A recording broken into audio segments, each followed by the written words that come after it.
Hey everybody, this is TJR. I recently had an article forwarded to me from TechSpot, and the headline reads, "Copyright holders can no longer manually take YouTube creator revenue for brief music clips." And I thought I would talk about this for a moment. Of course, this has happened to me. This has happened to other YouTube creators. And I'm going to just read a little bit from the article here and then give some commentary.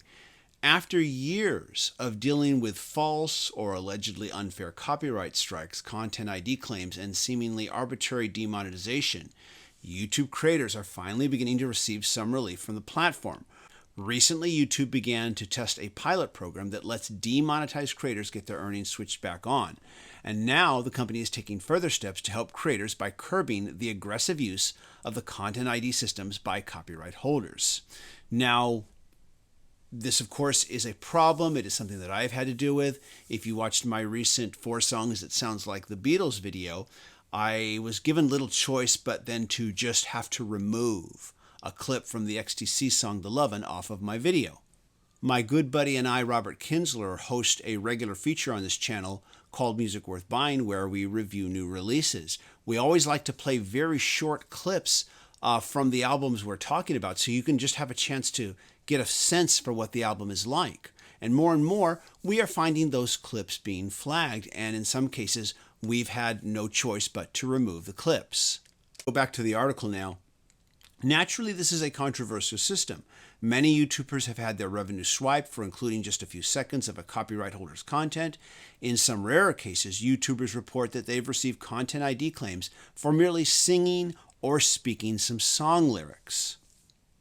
Now, another thing that this article doesn't mention that does happen as well is you have a lot of music instructors on YouTube teaching you how to play guitar or piano. And of course, a lot of these lessons involve teaching you how to play your favorite song. These online educators and / content creators are also getting content ID claims just for playing a passage of a song in order to illustrate how you can learn how to play it. I'm going to go back to the article now. So how is YouTube addressing this?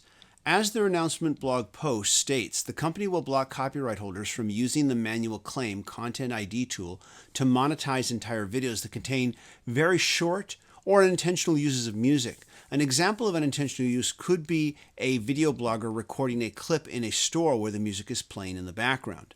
Unfortunately, this news is bittersweet. Yes, copyright holders can no longer monetize videos for including short pieces of copyrighted material, but they still might choose to block monetization outright while leaving the video up, or even prevent the video from being seen by anyone.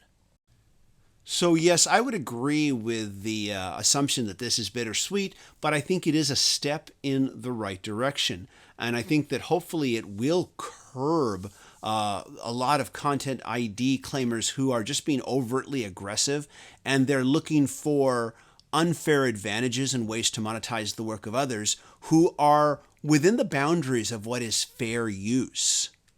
If you are doing commentary or review of music, then you're allowed to play short, brief clips as Robert and I do with Music Worth Buying.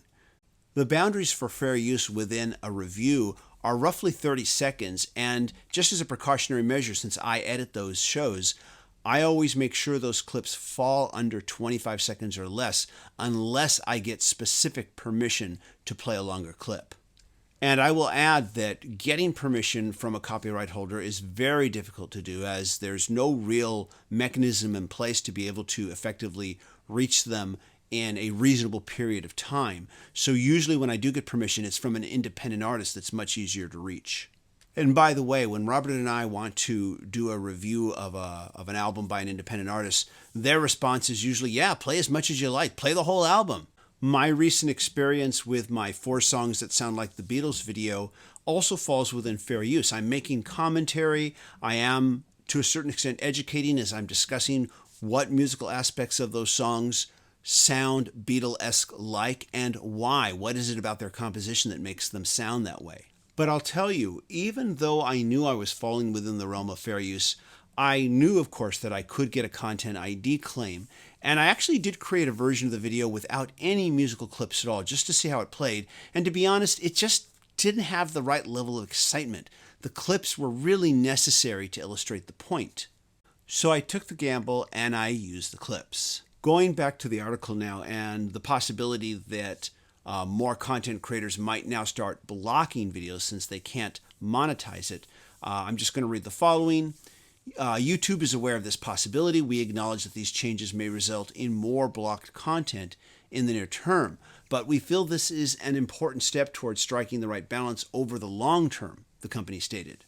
In other words, YouTube seems to be hoping that copyright holders will eventually give up when they realize they can't earn potentially significant amounts of money for minor copyright infractions.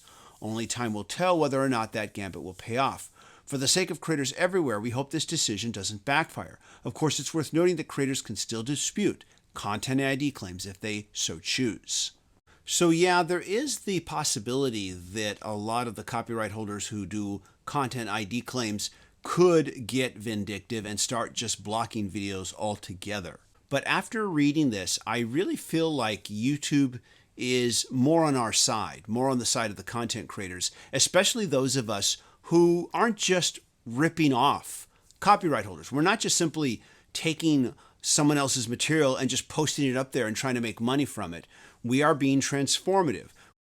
We are offering commentary, we are offering analysis, and we are educating as well. And in some cases, we are reviewing copyrighted content and we are recommending it for purchase whenever we do reviews on the Music Worth Buying show or when I do a review of an album on the channel here by myself. I'm still going to be very careful in my decisions as to whether or not I use audio clips when I talk about music or video clips if I talk about motion pictures. And I'm still going to be very careful and make sure those clips are very short.